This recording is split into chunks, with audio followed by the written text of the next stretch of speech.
আমি গত দুদিন আগে একটা বক্তব্য এক জায়গায় বলেছি হযরত ওমর ফারুক রাদিয়াল্লাহু তাআলা সম্পর্কে। ভুল হয়েছে আমার। 5টা কথা, 5000 কথা বললে 2টা কথা, 200 কথা, 5টা কথা, 10টা কথা তো ভুল হয়। ভুল হয়েছে আমার। এই ভুলের জন্য তো আল্লাহর কাছে চোখের পানি ফেলে ক্ষমা চাই। একটা বক্তব্য দিয়ে গাড়িতে উঠে আল্লাহ মাফ করুন আবার বলছি, আমি আপনাদের ছাত্রের ছাত্র হিসেবে বলছি, গাড়ি থেকে নামার আগে অন্তত 100বার ইস্তেগফার করার চেষ্টা করেছি, আবার উঠে অন্তত 100বার ইস্তেগফার করার চেষ্টা করবো। যা বলেছি একটাও হয়তো আল্লাহর পছন্দ হইতেও পারে, নাও হইতে পারে। যা ভুল হয়েছে আল্লাহ মেহেরবানি করে মাফ করেন। এটাই তো হওয়ার কথা। ভুল তো হবে আমার, ভুল তো হবে আমাদের। সেই ভুলগুলোকে শুধরে দেওয়া একটা দায়িত্ব, আর ভুলগুলোকে মার্কেটিং করে আমাদেরকে কাকড়ার জাতিতে পরিণত করে আমাদেরকে দিয়ে আমাদের শেষ করার চক্রান্তে কেউ করলে তার জবাব আমাদের আপনাদের সবাই মিলে দিতে হবে। সেই দায়িত্ব আমাদেরকে নিতে হবে। আসসালামু আলাইকুম ওয়া রাহমাতুল্লাহ। সুপ্রিয় দর্শক, ডক্টর শফিকুল ইসলাম মাসুদ ভাইয়ের একটা বক্তব্য নিয়ে আপনারা দেখেছেন যে সোশ্যাল মিডিয়া তোলপাড় হয়ে গেছে, এবং জামাত শিবিরের ভাইরাও মাসুদ ভাইয়ের এই বক্তব্য নিয়ে সমালোচনা করেছেন। মাসুদ ভাই তওবা করেছেন, ক্ষমা চেয়েছেন, তারপরও অনেকে এটা নিয়ে ঘাঁটাঘাঁটি করছেন। তো ডক্টর শফিকুল ইসলাম মাসুদ ভাইয়ের জীবনে অসংখ্য বক্তব্য আছে। প্রত্যেক দিন তার হিসাব করলে 2-3টা করে তিনি বক্তব্য দেন। তো তার মাঝে সামান্য একটু ভুল হতেই পারে। তিনি তওবা করেছেন, আল্লাহ তাআলা যেন তাকে ক্ষমা করে দেন। কথাবার্তা বলতে গেলে 2-4 ঘন্টার মধ্যে হয়তো 2 মিনিট বা 1 মিনিট ভুল হতেই পারে। এটা মানুষের ভুল হবেই, ভুল করার জন্যই মানুষ। তো প্রিয় দর্শক, কিছু কিছু আলেম ওলামা দেখছি যে মাসুদ ভাইয়ের শুধু এই ভুলটা নিয়ে ঘাঁটাঘাঁটি করছে, অথচ মাসুদ ভাইয়ের অসংখ্য বক্তব্য আছে ইসলামকে নিয়ে, ইসলামের দিন কায়েম করা নিয়ে। সেগুলো নিয়ে তারা প্রচার করে না, মানে ভালো দিক প্রচার করে না, শুধু খারাপ দিক প্রচার করে। তো মুনাফিকের খাতায় নাম উঠবে, তো এই জন্য জিহাদের আবার তাউইলে ফাসেদ অপব্যাখ্যা করে, বলে এখন বুলেট না ব্যালট, যাও ব্যালটে ঘোড়ার। তাহাজ্জুদে নজর দেন। আমি তাহাজ্জুদের প্রতি শ্রদ্ধা রেখে বলছি, তাহাজ্জুদে নজর দেন। যদি আপনি মনে করেন ওই রাস্তা আপনি জান্নাতে যেতে পারবেন, আমারেও বলেন, আমি আপনার সাথে প্রথম দলের নাম লেখাবো। আর যদি মনে করেন আপনি রিসালাতের দায়িত্ব পালন করার জন্যই আপনি এই কাজে নেমেছেন, এটা নির্বাচন না, এটা আল্লাহর দিন বিজয়ের কাজ, এটা নির্বাচন না। রাসূল সাল্লাল্লাহু আলাইহি সাল্লামের বুলেটের যুদ্ধ হয়েছে, এটা ব্যালটের যুদ্ধ। ওই সময় বেঁচে থাকলে বুলেট যুদ্ধে অংশ নিতাম, আজকে আল্লাহ জন্ম দিয়েছেন, ব্যালটের যুদ্ধে আমরা অংশ নেব। তো আজকে আপনাদের ডক্টর শফিকুল ইসলাম মাসুদ ভাইয়ের দিন কায়েমের প্রচেষ্টার যে বক্তব্যগুলো, তার মধ্যে একটা বক্তব্য শোনাবো। গতকাল খিলগাঁও থানায় একটা প্রোগ্রামে তিনি অসাধারণ একটা বক্তব্য দিয়েছেন। তো চলুন আমরা সেই বক্তব্যের ভিডিওটা দেখে আসি। তুমিনুনা বিল্লাহ ওয়া রাসূলিহি ওয়া তুজাহিদুনা ফি সাবিলিল্লাহি বিআমওয়ালিকুম ওয়া আনফুসিকুম। আল্লাহর প্রতি এমন ঈমান, আল্লাহর রাসূলের প্রতি এমন ঈমান যে ঈমান আপনাকে আল্লাহর দ্বীন বিজয়ের জন্য বাধ্য করবে, লড়াই সংগ্রাম করতে, জিহাদ করতে, চেষ্টা প্রচেষ্টা চালাতে, এমন ভাবে যে অক্সিজেন গ্রহণ করার জন্য পানির নিচে কি আপনাকে চিপে ধরছে, উঠে পানি থেকে অক্সিজেন গ্রহণ করার যে চেষ্টা, সেটার নাম হলো জিহাদ, প্রাণান্তকর প্রচেষ্টা। রাসূল সাল্লাল্লাহু আলাইহি ওয়াসাল্লাম এইটুকু চেষ্টা করছেন না করেন নাই? করেছেন। তার সুপারিশ পাওয়ার জন্য আমাদের চেষ্টা করতে হবে না হবে না? হবে। তিনি এমন চেষ্টা করেছেন, দাঁত মুবারক শহীদ হয়েছেন। আমাদের কি আছে আমরা? তিনি এমন চেষ্টা করেছেন, তার মাথার খুলি ভেঙে গেছে, কি আছি আমরা? তিনি এমন চেষ্টা করেছেন, তার পা রক্তে জুতা মুবারক আটকে গিয়েছে, কে আছে আমরা? তিনি এমন চেষ্টা করেছেন, তায়েফের ময়দানে পাথর মেরে তাকে সেন্সলেস করে ফেলে দেওয়া হয়েছে, আমরা কতজন সেন্সলেস হয়ে পড়েছি? ভাইরা আমার, আপনার কি এটা মনে হয় আল্লাহর দ্বীন, ইসলাম, ইসলামী আন্দোলন আমি আপনি কিছু করলে হবে, না করলে আল্লাহ পারবেন না? আস্তাগফিরুল্লাহ। পারবেন না? পারবেন না? আল্লাহ তাআলার কি আমার আপনার দরকার, না আল্লাহ তাআলাকে আমার আপনার দরকার? আল্লাহ তাআলাকে আমার আপনার দরকার। ইসলাম আমাকে দরকার, না আমার ইসলাম দরকার? ব্যাপারটা তো সহজ। কুল মা ইয়াবাউ বিকুম রাব্বি লাউলা দুআউকুম ফাকাদ কাযাবতুম ফাসাউফা ইয়াকুনু লিজামা। তোমরা যদি আল্লাহর কথা না শোনো, তার ডাকে যদি তোমরা সাড়া না দাও, কিছুই হবে না। লাউলা দুআউকুম, তার কথা যদি তোমরা না শোনো, তার ডাকে যদি তোমরা সাড়া না দাও, ফাকাদ কাযাবতুম, তোমরা যদি একটা মিথ্যাবাদী হও, তোমরা যদি মিথ্যা প্রতিপন্ন করো, লিজামা ফাসাউফা ইয়াকুনু লিজামা। তিনি আপনাদেরকে, আল্লাহ এটা বলেন নাই যে আপনার মৃত্যুর পরে আপনাকে জাহান্নামে ফেলবেন। লিজাম শব্দ তা বলে না। লিজাম শব্দ হচ্ছে আপনি দুনিয়াতে বেঁচে থাকতে আপনি ডাক্তারই থাকবেন, অপমানিত লাঞ্ছিত ডাক্তার হবেন। আপনি ফ্ল্যাট বাড়িওয়ালা মালিকওয়ালা হবেন, কিন্তু অপমানিত বাড়িওয়ালা হবেন। আপনি শিক্ষকই হবেন, অপমানিত লাঞ্ছিত শিক্ষক হবেন। আপনি মসজিদের ইমামই হবেন, কিন্তু লাঞ্ছিত অপমানিত ইমাম হবেন। এরকম ইমাম বিগত 15 বছরে পাওয়া গেছে না যায় নাই? আমাদের বাংলাদেশ থেকে খালি শেখ হাসিনা পালাইছে না বাইতুল মুকাররমের ইমামও পালাইছে? শেখ হাসিনাকে তো আপনারা সরাসরি জুতা মারার সময় পান নাই, পাইছেন? সরাসরি পান নাই, ওর ছবি আইকে তারপরে দেয়ালে মারছে। কিন্তু এমন দুর্ভাগা ইমামেরও জন্ম তো বিগত 15 বছর হয়েছে, সরাসরি বাইতুল মুকাররমে জুতা মারার দৃশ্য আমরা দেখতে পাইছি না পাইনি? কেন? ফাসাউফা ইয়াকুনু লিজামা। তুমি যদি তোমার উপর অর্পিত দায়িত্ব পালনে ব্যর্থ হও, তাহলে তুমি মসজিদের ইমামই হবে, তাহলে তুমি মাদ্রাসার প্রিন্সিপালই হবে, তাহলে তুমি মাদ্রাসার সুপারই হবে, কলেজের অধ্যক্ষ হবে, ভাইস চ্যান্সেলর হবে, সবই হবে, কিন্তু তুমি অপমানিত, লাঞ্ছিত এবং অপদস্থ হবে। কে করবেন এটা? আল্লাহর ওয়াদা এটা। কার জন্য? সেই ব্যক্তির জন্য যে মনে করবে যা হইতেছে হোক, আমি আমার মতো আছি। আপনাকে আল্লাহ সুবহানাহু ওয়া তাআলা তো এই শুধু তাহাজ্জুদের অনেক মর্যাদা, কোনো সন্দেহ নাই, রোজার অনেক মর্যাদা, কোনো সন্দেহ নাই, কিন্তু আপনার কাছে কি এটা মনে হয় না কর্মী ভাইয়েরা, যে আল্লাহ তাআলা যখন আপনাকে পৃথিবীতে প্রেরণ করেন তখন ফেরেশতাদের সাথে আল্লাহ তাআলা আর্গুমেন্ট হয়েছে না হয়নি? কি আর্গুমেন্ট হয়েছে? দরকার কি?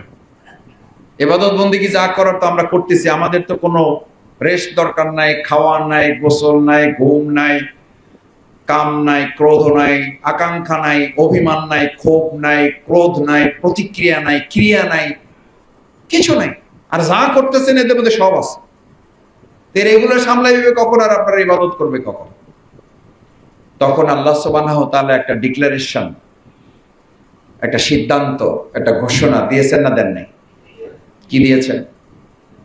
ইন্নী আ'লামু মা লা তা'লামুন। কেন পাঠাইতেছি এটা আমি জানি, তোমরা জানো না। তোমরা জানো না, তাহলে সেটা জানানোর জন্য আল্লাহ তাআলা কি বললেন?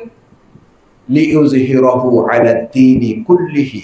সকল মতবাদের উপরে ইসলামকে তারা কি করে দেবে? কি করে দেবে?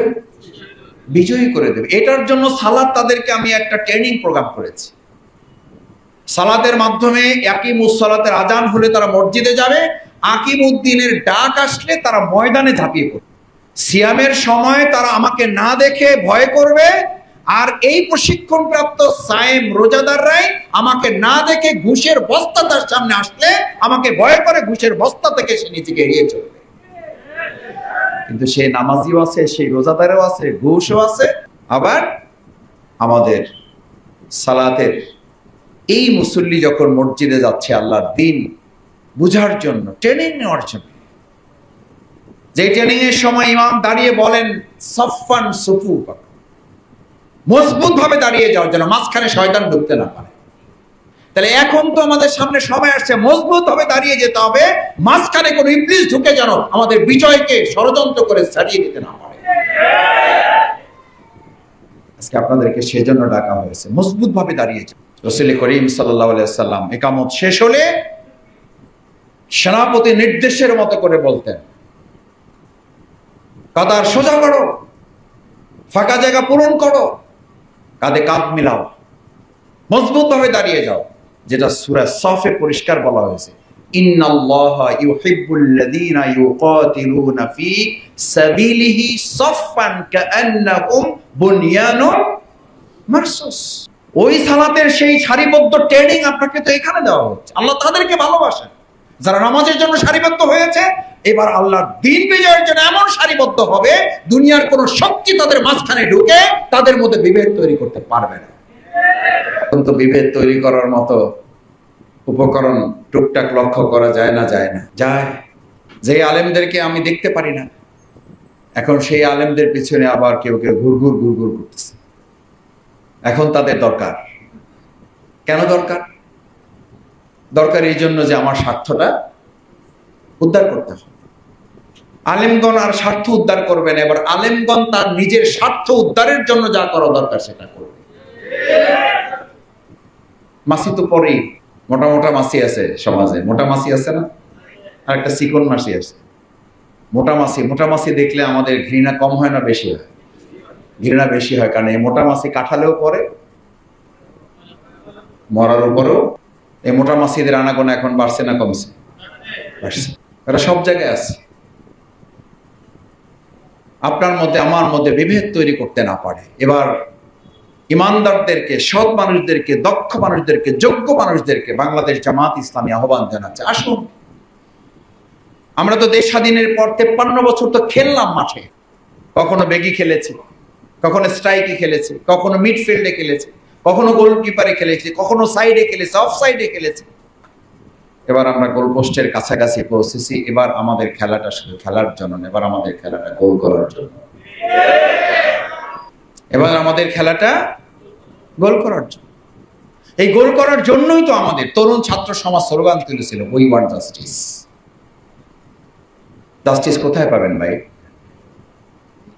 জাস্টিস কি মানুষের তৈরি করা মতবাদে না ইসলামে? আমি একটা কথা পরিষ্কার বলি, আপনাদেরকে এটা বলতে হবে, সেই জাস্টিসের ইসলামের কথা যদি আপনারা সবাই মিলে আপনারা বলেন, তাহলে আমাদের কথা ব্যানার বাদ দিয়ে আপনাদের কর্মী হিসাবে কালকে থেকে কাজ করবো, আমাদের কোনো শর্ত নাই, শর্তহীন কাজ করবো, ইসলামের কথা বলতে হবে। কিন্তু দুর্ভাগ্য হচ্ছে জাস্টিসের কথা বলবো কিন্তু আমরা ইসলাম চাই না। ইসলাম থাকবে শুধু মসজিদে, এই ইসলাম শুধু মসজিদে থাকবে, আর ইসলাম বঙ্গভবনে লাগবে না। রাসূল করিম সাল্লাল্লাহু আলাইহি ওয়াসাল্লাম এই টুপির সুন্নাহ, সেই রাসূল সাল্লাল্লাহু আলাইহি ওয়াসাল্লামের তো সুন্নাহ হচ্ছে তিনি মসজিদে নববীর ইমাম, তিনি ওই মদিনা রাষ্ট্রেরও প্রেসিডেন্ট। তাহলে প্রেসিডেন্ট হওয়া তো সুন্নাহ। মসজিদের ইমামতি যারা করবেন তারা প্রেসিডেন্টের দায়িত্ব পালন করবেন, প্রেসিডেন্টের দায়িত্ব তারা পালন করবেন, তারা মদিনা মুনাওয়ারার ইমামতি করার যোগ্যতা রাখবে। এরকম ইমাম এবং প্রেসিডেন্ট না হওয়া পর্যন্ত ভারসাম্যপূর্ণ রাষ্ট্র হতে পারে না। 53 বছর এটা হয়েছে, তো একটাবার সেই সুযোগ আমরা মানুষের কাছে তো চাইতেই পারি। এটা যুক্তির কথা, এটা তো যুক্তির কথা, পারি না ভাই? এই কথা কি আমরা ঘরে ঘরে মানুষকে বলতে পারি না যে ভাই 53 বছর তো দেখলাম, এবার আমাদেরকে একটু সুযোগ দেন, আমরা একটাবার দেখি, এরপরে যে শাস্তি তার মাথা পেতে নেব। আর আমরা তো বলি নাই আমাদের বাপের চিন্তা, পরিবারের চিন্তা, তাদের দিয়ে আমরা দেশ চালাইতে চাই। আমরা দেশ চালাইতে চাই কার চিন্তা দিয়ে, কার পরিকল্পনা দিয়ে, কার আইন দিয়ে? পৃথিবীর সমস্ত মানুষের আইনই ভুল ভ্রান্তি থাকাটাই স্বাভাবিক। নির্ভুল আইন কার? নির্ভুল আইন কার? নির্ভুল আইনে আপনি চলেন বলে আপনি সুস্থ থাকেন। নির্ভুল আইনে মসজিদ চলে বলে মসজিদে শান্তি পাওয়া যায়। আল্লাহ তাআলা আপনাকে নিয়ম করেছেন অক্সিজেন গ্রহণ করবেন, কার্বন ডাই অক্সাইড ছাড়বেন। এখন আপনি যদি মনে করেন সবাই একই কাজ করে, আমি একটু আলাদা হইতে চাই, অথবা যদি মাথায় চিন্তা ঢোকেন এই একই কাজ বহু সেই জন্মের পর থেকে করে আসছি, আমি একটু উল্টা চলতে চাই, সুবিধা না অসুবিধা? শুধু অসুবিধা। আছেন না নাই? আছেন না নাই? নাই। ওখানে যেমন নাই, আমরা আমাদের দুনিয়ায় শান্তিও নাই। কারণ কার আইনের বিপরীতে গেছেন? আল্লাহর আইনের বিপরীতে। তার আইনের বিপরীতে যেমন আপনি নাই, আমার দুনিয়াতেও আপনি নাই, শান্তি নাই। আপনি আলাদা করে শান্তি পাবেন না, কারণ আল্লাহ সুবহানাহু ওয়া তাআলা পরিষ্কার ঘোষণা করেছেন, উদখুলু ফিস সিলমে কাফা। অর্ধেক তুমি তোমার ঘর নিয়ে ইসলামে প্রবেশ করছো, রাষ্ট্রের খবর নাই, শান্তি পাবা না, পাচ্ছি না। তুমি তোমার ঘর নিয়ে, সন্তান নিয়ে ইসলামে প্রবেশ করবা, রাষ্ট্র ব্যবস্থা ভিন্ন ক্যাটাগরিতে চলবে, শান্তি পাওয়া না, নাই শান্তি। তুমি তোমার স্ত্রীকে ইসলামে প্রবেশ করবা, তোমার আইন আদালত ইসলামের বিপরীত চিন্তায় চলবে, শান্তি পাবেন না। সেই জন্য বাংলাদেশ জামাত ইসলামী শুধু কি কর্মী তৈরি করে না, ডাক্তারও তৈরি করে। পারছি না? পারি নাই? শুধু পারি নাই না, আমরা স্বাস্থ্য খাতে আমাদের উজ্জ্বল দৃষ্টান্ত আমরা মানুষের সামনে রেখেছি, এবং আমাদের চরম প্রতিপক্ষ তারাও সেই হাসপাতালে গিয়ে ভর্তি হয়ে এই কথা নির্দ্বিধায় বলে, তোমাদের এই হাসপাতালে শুধু চিকিৎসা পাওয়া যায় না, এখানে দাওয়াও পাওয়া যায়, দয়াও পাওয়া যায়। বলে না? বলে না? আমি বিগত 15 বছরে কতজন যে ভর্তি করছি। মাসুদ ও একটু বলে দাও। আমি বললাম আপনি তো আমাদের এগুলো পছন্দ করেন। আরে বাদ দাও, আমি মরতে পড়ছি, এখন এগুলো বলবা নাকি? আগে সুস্থ হয়ে নেই। আমি বললাম আপনাদের তো আরো বড় বড় হাসপাতাল আছে। বলে ওগুলো হাসপাতাল না, ওগুলো একটা ডাকাত। চরম প্রতিপক্ষ যারা আমাকে এখন পেলে আমাকে পুলিশে ধরাই দেবে। ওই সময় আসছো, আমি গোপনে দেখা করতে যেতাম। বলতো, আসো তুমি একটু আসলে ভালো লাগবে, একটু দেখা করে যাও, একটু ডাক্তারকে বলে দিয়ে যাও।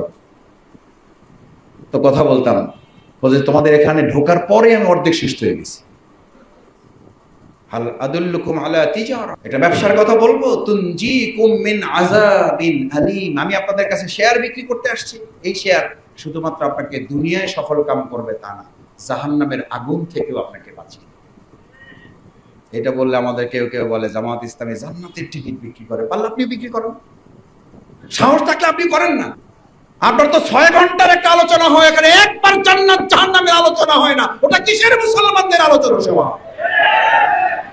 কিসের মুসলমানদের আলোচনা সভা ওটা? সাহস থাকলে আপনিও বলেন। আসেন, আজকে আমরা একত্রিত হয়েছি, আমরা একত্রে আল্লাহর কাছে জান্নাতেও থাকতে চাই। বলতে পারবে তারা? ওই বলতে পারবে না বিধায় গ্রামে একটা কথা আছে, নাই কাজ কই ভাস। কাজ তো নাই, নিজের বলার মতো তো কিছু নেই। নিজের বলার যখন কিছু থাকে না, তখন অন্যের সমালোচনা করাটাই তার প্রধান কাজ। এই জন্য মাওলানা মওদুদী মরহুম রাহিমাহুল্লাহ বলতেন যে জামাত ইসলামীকে যত না আমরা ইতিবাচক প্রচারে প্রতিষ্ঠিত হয়েছি, তার চেয়ে প্রতিপক্ষ আমাদের সমালোচনা করে প্রতিষ্ঠা বেশি করেছে। এটা আল্লাহর একটা বিরাট মেহেরবানি আমাদের। রাসূল সাল্লাল্লাহু আলাইহি সাল্লামের এটা হয়েছে না হয় নাই? তো সেখানে কেউ যাইতে পারবে না। ও যে যাবে হেই পাগল হয়ে ফিরে আসে, কেউ যাইতে পারবে না। এই কেউ যাইতে পারবে না যে সভাপতি সিদ্ধান্ত নিয়েছে, হে চিন্তা করছে যে ফাঁকে তাহলে কেউ যেহেতু যাবে না, তাহলে আমি একটু যাই। আর বাকি যারা এই সিদ্ধান্তের সাথে ছিল, তারা মনে করছে যে আমাদের নেতারা সিদ্ধান্ত নিয়েছে, এই কথা ঠিক রাখে কেন, এটা দেখার জন্য যাই। ঘুরতে ঘুরতে দুই পক্ষের সাথে দেখা হয়েছে না হয় নাই? হয়েছে না হয় নাই? সিরাতে পাওয়া যায়।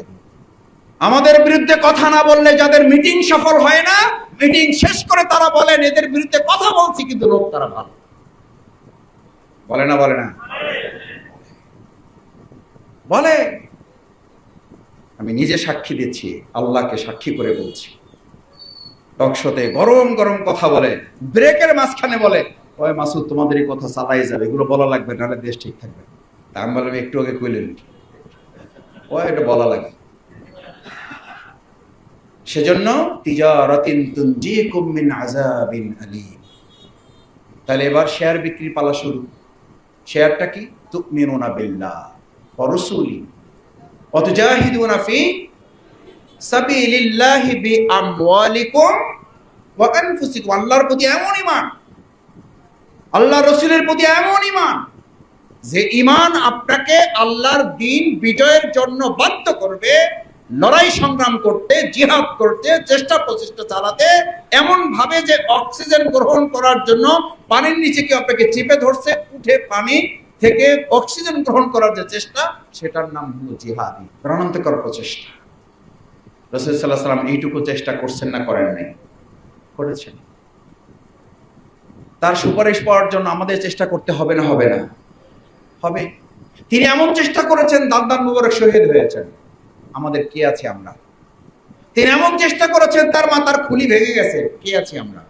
তিনি এমন চেষ্টা করেছেন, তার পা রক্তে জুতা মুবারক আটকে গিয়েছে, কে আছে আমরা?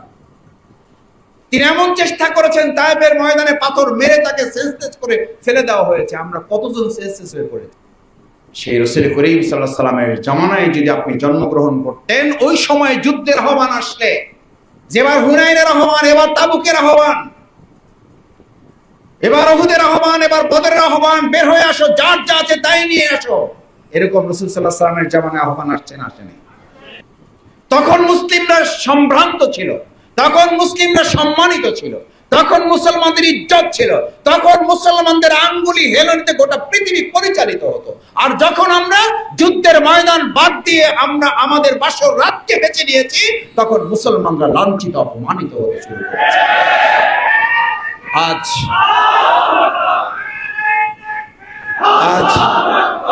জি শেষ করতে চাই, আজ কর্মী ভাইদের জানতে চাই, আমরা কি বাসর রাত না আগামী ব্যালটের যুদ্ধের ময়দান বেছে নেব?